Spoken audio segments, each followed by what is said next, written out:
Hi, it's Mrs. Rourke. I just wanted to share with you one of my favorite books about kindness. It's called Those Shoes. Hope you enjoy. Those shoes. Those shoes. I have dreams about those shoes. Black high tops, 2 white stripes. Buy these shoes. Grandma, I want them. There's no room for want around here, just need, Grandma says. And what you need are new boots for winter. Brandon T comes to school in those shoes. He says he's the fastest runner now, not me. I was always the fastest before those shoes came along. Nate comes to school in those shoes, and Tony and I count how many times Nate goes to the bathroom. 7 times in one day, just so he can walk up and down the hall real slow.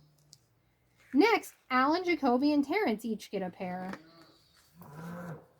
Then one day in the middle of kickball, one of my shoes comes apart. Looks like you could use a new pair, Jeremy, Mr. Alfrey, the guidance counselor says. He brings a box of shoes and other stuff he has for kids who needs things. He helps me find the only shoes that are my size. Velcro. Like the ones my little cousin Marshall wears. They have an animal on them from a cartoon I don't think any kid ever watched. When I come back into the classroom, Alan Jacoby takes one look at my Mr. Alfrey shoes and laughs. And so do Terrence, Brandon T, and everyone else. The only kid not laughing is Antonio Parker. At home, Grandma says, "How kind of Mr. Alfrey." I nod and turn my back. I'm not going to cry about any dumb shoes.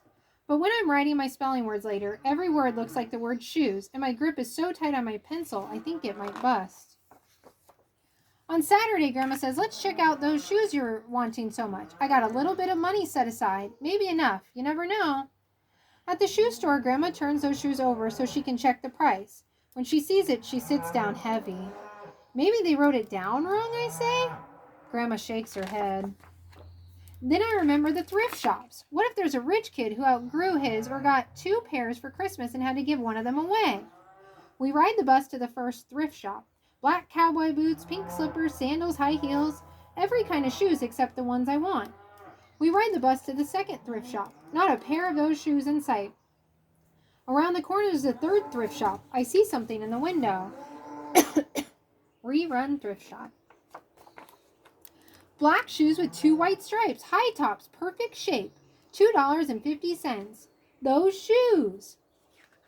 My heart is pounding hard as I take off my shoes and hitch up my baggy socks. "How exciting," Grandma says. "What size are they?" I shove my foot in the first shoe, curling my toes to get my heel in. I don't know, but I think they fit. Grandma kneels on the floor and feels for my toes at the end of each shoe. "Oh, Jeremy," she says, "I can't spend good money on shoes that don't fit." I pull the other shoe on and try to walk around. "They're okay," I say, holding my breath and praying that my toes will fall off right then and there. But my toes don't fall off.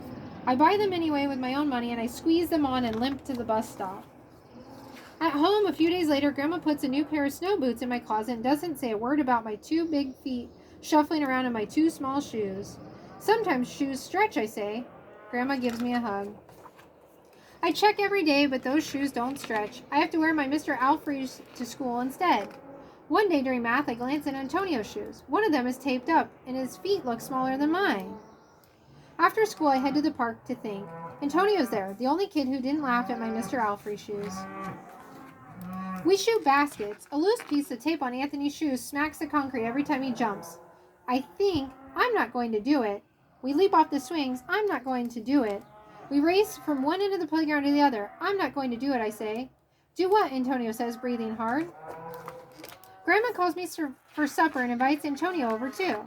After supper, he spies my shoes. "How come you don't wear them?" Antonio asked. I shrug. My hands are sweaty. I can feel him wishing that those shoes were his. That night, I'm awake for a long time thinking about Antonio. When morning comes, I try on my shoes one last time. Before I can change my mind, the shoes are in my coat. Snow is beginning to fall as I run across the street to Antonio's apartment. I put the shoes in front of his door, push the doorbell, and run. At school, Antonio is smiling big in his brand new shoes. I feel happy when I look at his face and mad when I look at my Mr. Alfrey shoes. But later, when it's time for recess, something happens. Everywhere there is snow. "Leave your shoes in the hall and change into your boots," the teacher announces. Leave your shoes in the hall. It's then I remember what I have in my backpack. New boots! New black boots that no kid has ever worn before. Standing in line to go to recess, Antonio leans forward and says thanks. I smile and give him a nudge. Let's race.